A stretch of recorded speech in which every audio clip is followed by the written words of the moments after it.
interview corner. Today with At the Gates again and with Thomas again. Hi, Thomas. Hi, how are you doing? I'm fine. And you? Yeah, very nice, very nice. We're here. We're going to play with Slayer tonight. What can I say? Yeah, and we met about 1 year ago in Tampere. How is it for you to be back in Finland in winter? It's awesome. This is where we started the tour in Finland for the tour with the Reality Records, and now we are here again, 100 shows later, and it still feels awesome. And it's a big hockey arena, and yes, as I said, we play with Slayer. I mean, what can I say? I like Finland. You are going on a US tour next year in February. What are your expectations for that tour? It's going to be quite nice because we're going to hit the areas in America that we weren't doing last time. Mainly the south and southwest that we didn't go to last time. And we also bring our friends in the Haunted for the tour and our Polish friends from the Decapitated. So it's a very cool billing. I think it's interesting, and there's a lot of interest for the tour so far. So yeah, we're really psyched. And how is it going to be for Jonas and Adrian to play in 2 bands at the same night? We have tried it already at festivals. I think about 3 or 4 different European festivals. They have both played double duty, the Haunted play and then one between and then At the Gates. And it's been no problem so far. So I feel confident. I mean, these are professional people, so I trust them. What is the craziest thing that you have ever done on tour together with At the Gates and the Haunted? Well, I mean, we are pretty grown up now. Actually, I mean, last time we toured with At the Gates and the Haunted. My son was even there on the bus, so it's not as crazy as it used to be. At least not with At the Gates. Maybe for the Haunted, who knows? Yes, maybe I should ask them later. Yes, maybe you should. And can I ask you? It is so many years ago, but how did you come up with your band name? What's the idea for your band name back then? It was actually our old guitar player, the first guitar player, Alf. He came up with a very long name, and At the Gates was like the middle of that long name. It was the words At the Gates, and we just figured let's shorten it, but not from the beginning, but we take the middle part. At that time, those kind of names were different. The 3-word names. Not many bands had that, but now it's pretty common. A lot of bands have this kind of names, but I guess we were one of the first. So it sounded original for us. It could be At the Gates or pretty much anything. It's a change from one thing to another.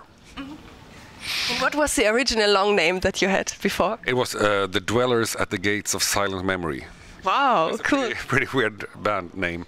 It's actually, I know there's a song by the UK goth band Fields of the Nephilim. They have a song called that. I don't know. It might be stolen by them as well from a third part. I don't know, but that's where he got it from, I think.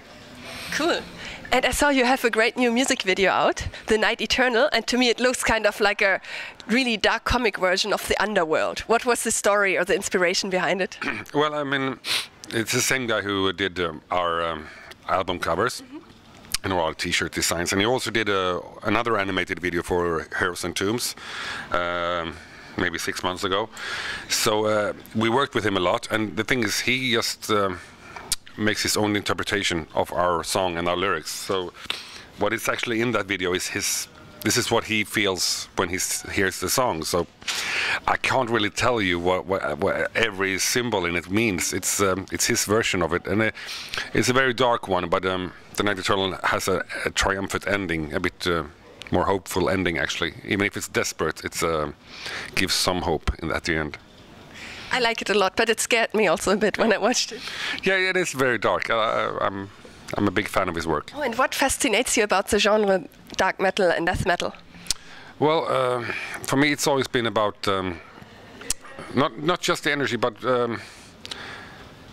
it's kind of weird because a lot of people are into it for the brutality of the music. I'm more into it because of this desperation. It's almost like you put all your feelings out there. It's very vulnerable. I think that's what attracted me from the start. As a teenager. And it still is there. You put all your emotions out there for everybody to see, and it gets very naked in a way. You're alone out there. So it is a part of your soul that it's actually. You show to the world when you play this kind of music. It's not like pop music, No. And I noticed that all the metal guys, they're making the most brutal music, and they are the kind of most good-hearted, friendly guys I ever encountered. Do you think it has to do with that you act it out in the music? Maybe something like that. I mean, I think what it does in the long run is that you get in touch with your own emotions. A lot of metalheads won't like this, but that's not a very masculine thing. It's more a feminine thing to be in touch with your emotions, and maybe that's why it is that way, you know. It's very suitable for Christmas in a way. In a way, but if we weren't, you know, atheists. But yeah. What was the best Christmas present you ever got? Ooh, that's hard.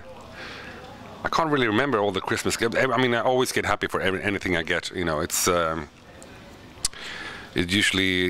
usually, you know, get books and cooking gear for the kitchen. That's my gifts I usually get.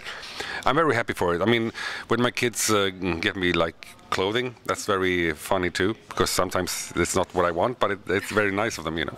How are you going to spend Christmas this year? As usual, just with the family, just the closest family, my wife and my 2 kids, maybe 1 or 2 relatives, but just the tight family. So also cooking and baking Christmas cookies together? Yes, all that kind of traditional stuff, but in a atheistic way. And listening death metal while you're baking? Well, maybe not. We'll see about that. There's been a lot of death metal in my head the last year, so. Thank you so much for the interview, Thomas. Oh, thank you. And have a great Christmas. Thank you very much. The same to you. Thank you, and goodbye from the Music Interview Corner.